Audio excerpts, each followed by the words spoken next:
Help me, brother, I cried as I stumbled into my brother's place in the middle of a freezing winter night, wearing ragged clothes and holding a baby in my arms. My brother was speechless at the sight of me, so changed and frail, clad only in a tattered shirt and barefoot. What on earth happened? He quickly asked, ushering me into the house and warming up the room. The baby, wrapped in my jacket, was sound asleep, but I couldn't stop shivering. Who did this to my precious little sister? My brother muttered through clenched teeth. Lily, it's going to be okay now. Upon hearing my brother's gentle voice, I felt a wave of relief wash over me as if all the strength had drained from my body. My name is Lily, a 27-year-old homemaker with a young son. I was once a nurse until Terry, the son of the hospital director, proposed to me. Terry was kind and efficient in his work, which initially attracted me to him. I have a brother who is 5 years older than me, and after our parents' tragic death in a car accident when I was 4 and he was in 3rd grade, he became my protector. Our parents died when their car was hit head-on by a truck whose driver had fallen asleep at the wheel.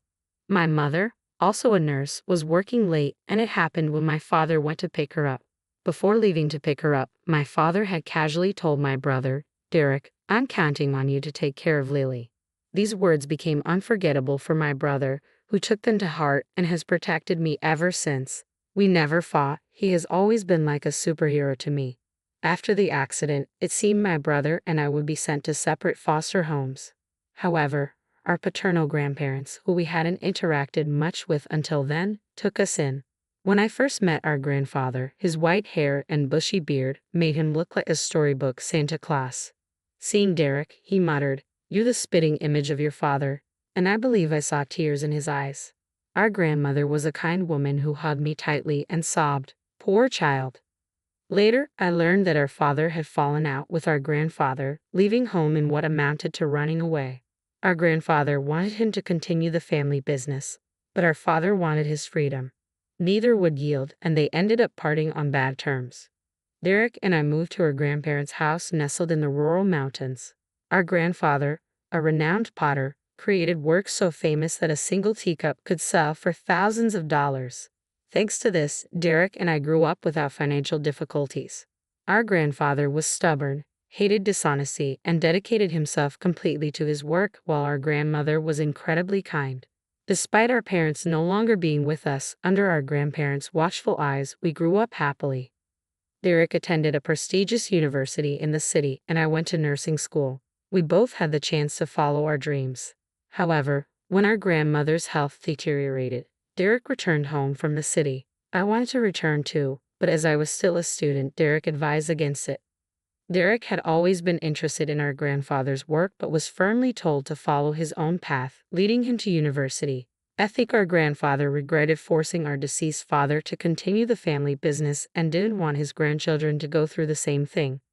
However, Derek insisted on being taught pottery by our grandfather. He had always been handy, making pottery a good fit for him. Besides, Derek excelled at everything: academics, sports, and he was popular among his friends. He was truly a superhero, taking care of our sick grandmother while mastering the art of pottery. While learning the trade from our grandfather, I graduated from nursing school and started working as a nurse. That's when Terry proposed, and we got married.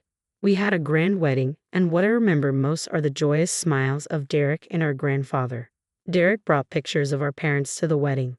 "We all just want you to be happy, Lily, including Mom and Dad," he said, shedding tears openly.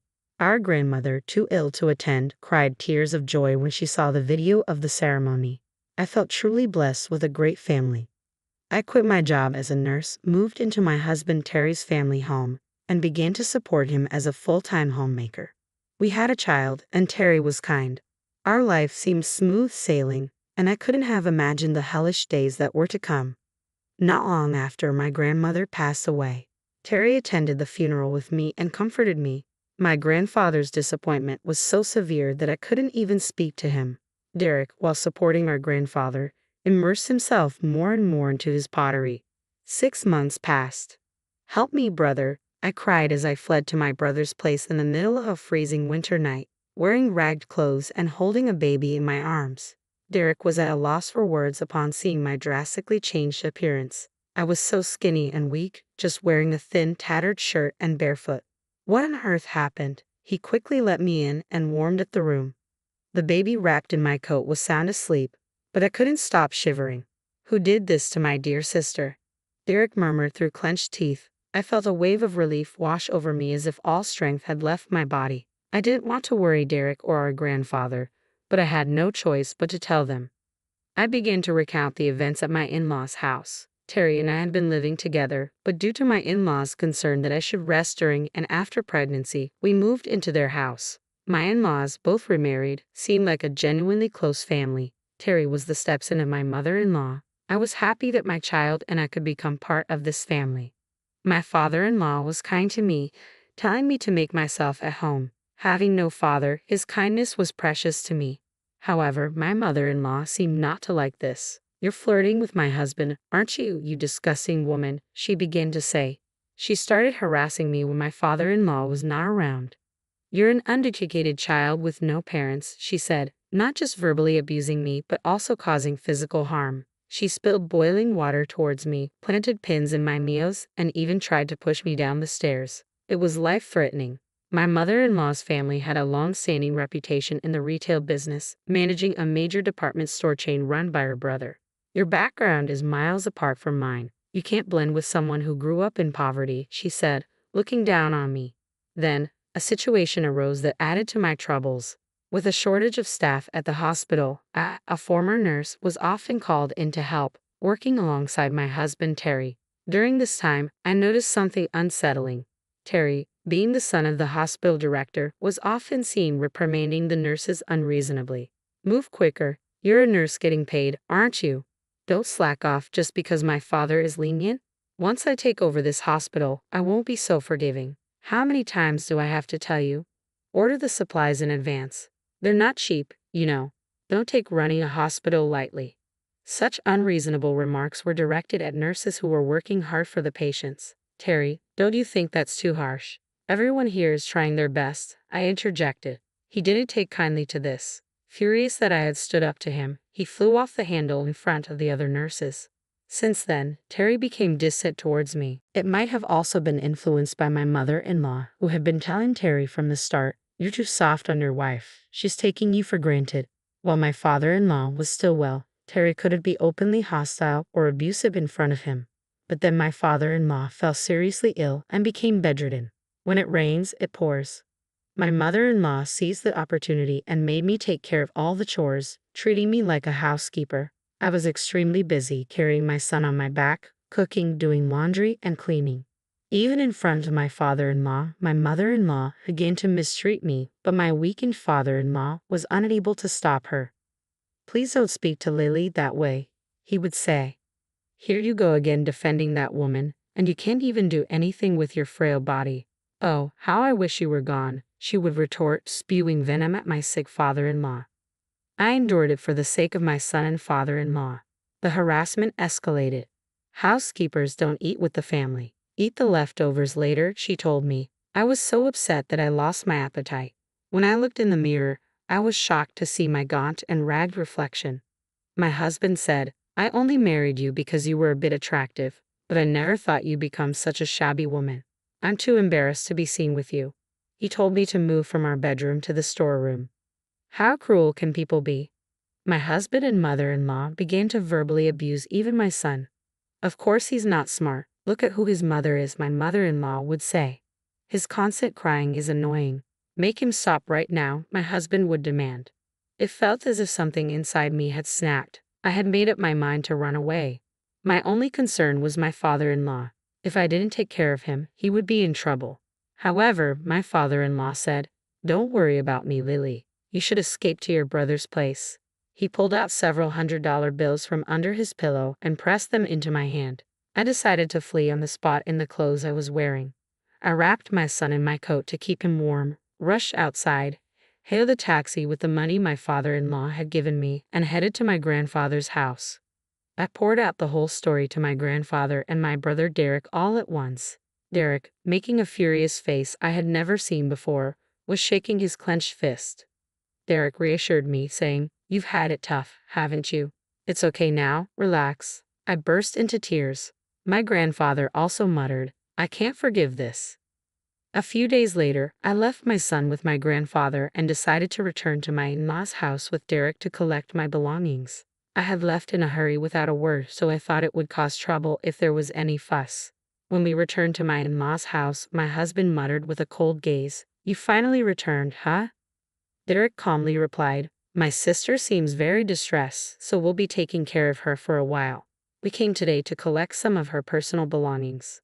My husband retorted, "I married her, so if she doesn't come back, there will be no one to do the chores. That's a big problem for me." My mother-in-law, looking down on Derek, said, "I heard you do pottery. It must be a poor life, isn't it? Even if you take care of my daughter-in-law, it's going to be tough for you, right?